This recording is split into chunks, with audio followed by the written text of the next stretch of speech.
Hey, Eurovision fam. Hey, Eurovision fam. It is Alesia Michelle. I'm just going to go live now. I'm going to go live now because we already saw one run and I was nervous. I don't know how long they're going to take. And then I have to do my recap of the day anyway. So I was like, let me just share my thoughts now because we've all been waiting for this to kick off. Let me start off and just say the staging is amazing. If they pull off this staging, it will be something really engaging, really, really cool. And it truly is something that hasn't been done on the Eurovision stage before. But I have seen some staging sort of like this with the incorporation. So it really does look like she is kind of in a storybook, as opposed to using like traditional LEDs. There are moments where it literally looks like pages are being flipped like physically on stage, as opposed to like the LEDs kind of creating this moment. I will say this. So there's been lots of talk about her vocal. I'm not going to lie. The press chat was kind of annoying me during her performance a little bit because people are just like, oh, it's over now. You know, like chatting, like they were chatting, like, you know, with your homegirls or something like that. It was very clear to me that she was not singing full voice. And like I've said in my previous streams, she doesn't have to. This is not a vocal rehearsal. This is a technical rehearsal. The vocal rehearsals will happen like outside of this. It's not about her getting on the stage to like practice her vocal. This is about her getting on the stage and getting her marks, getting her camera angles, having all the camera people get their stuff queued up, having all the effects people get their stuff queued up. So yeah, so she was definitely not singing full voice. But I will say she did start off not on the right note. And you can't start off bad, because once you start off bad as a singer, you're kind of like, it's really hard to reset once you're in the motions, and especially with all that is going on stage. But here's the thing. What I think could happen that isn't really happening now is I don't know if they actually have like a live backing vocalist for her in Rotterdam. And I'm going to just go ahead and say, you know, I have a child, so I don't know if I could make it work and get down there, girl. But I might make some phone calls and see if we could get somebody just back there live to help support you.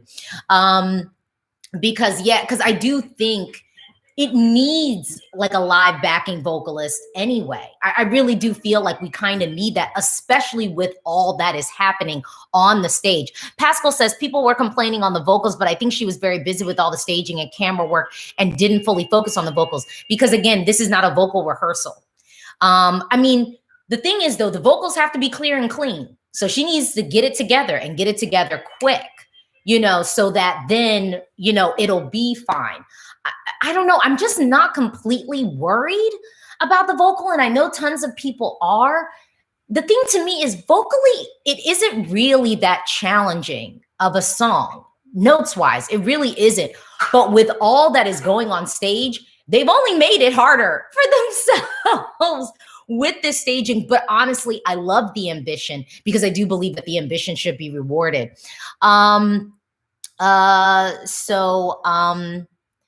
Robert says maybe she's just nervous. I mean, she might be nervous. Pascal says they have 2 live backing vocalists. Well, the backing vocalists weren't singing enough. If it was 2 of them, they weren't singing enough. So we need to fill it out a little bit more. Deep asked me, what do you think of the staging? I love the staging. We need to make sure that it's not an Iceland 2016 moment though, where we have really interesting staging, but then you know, the singer doesn't feel that comfortable and then it ends up not qualifying.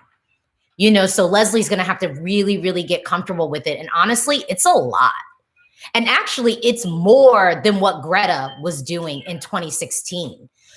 It's a lot. This is really, really ambitious staging, and I applaud them for taking the risk. DJ Sherbert says, how was her styling? I love the styling. She's got on sort of like a dark forest green, like jumpsuit situation, wide leg pants, and she's barefoot, which I love.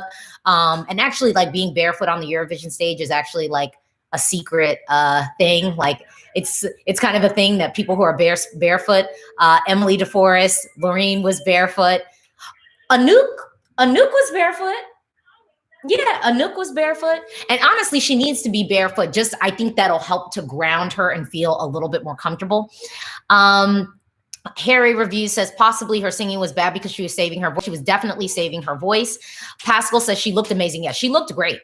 The styling was amazing. Leo S., thank you for your work, Alesia. You're my favorite Eurovision blogger, and it's really crazy, but cool that even with the different time in the US, you're putting so much out there. I'm trying.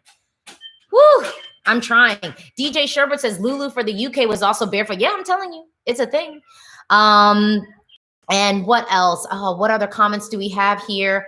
Yeah, they haven't done the third rehearsal yet. And so I'm sort of waiting for that to see it again, because really, you know, after they do the rehearsals, they watch it back to kind of iron out any kinks, and then they can figure out some other things. But immediately I would have one of the backing vocalists singing with her. In Fuego, Eleni Ferreira had a backing vocalist singing with her, because there is something about the studio where you dub your voice. Like, that's a thing where people will just sing twice with their voice, and it's hard to do that on the Eurovision stage. But again, like with Eleni Ferreira, she had someone singing with her the entire time, because it does create this wholeness effect. And in a song like this, I want to hear a little bit more of the wholeness. But honestly, this is super ambitious. I love that Ireland is going for it. They are really going for it. If this comes together, I mean, it will be a moment on the stage. And this is also why I think tons of us were saying that, like, Ireland definitely has a chance to qualify with this. Definitely has a chance to qualify with this. But we need to make sure it's not a 2016 moment. We need to make sure that it's not a 2016 moment. Okay, well, that was my reaction and my thoughts on the first rehearsal from Ireland. I'm going to hop back in here, and actually, like, probably in about 5 minutes, I will be going live to do my recap of the day. So please hang tight for that. Thank you so much for tuning in today. Day one is basically almost over. It's official.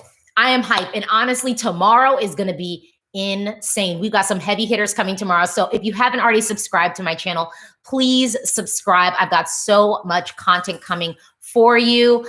Eurovision season, it's here. It's here. It's here.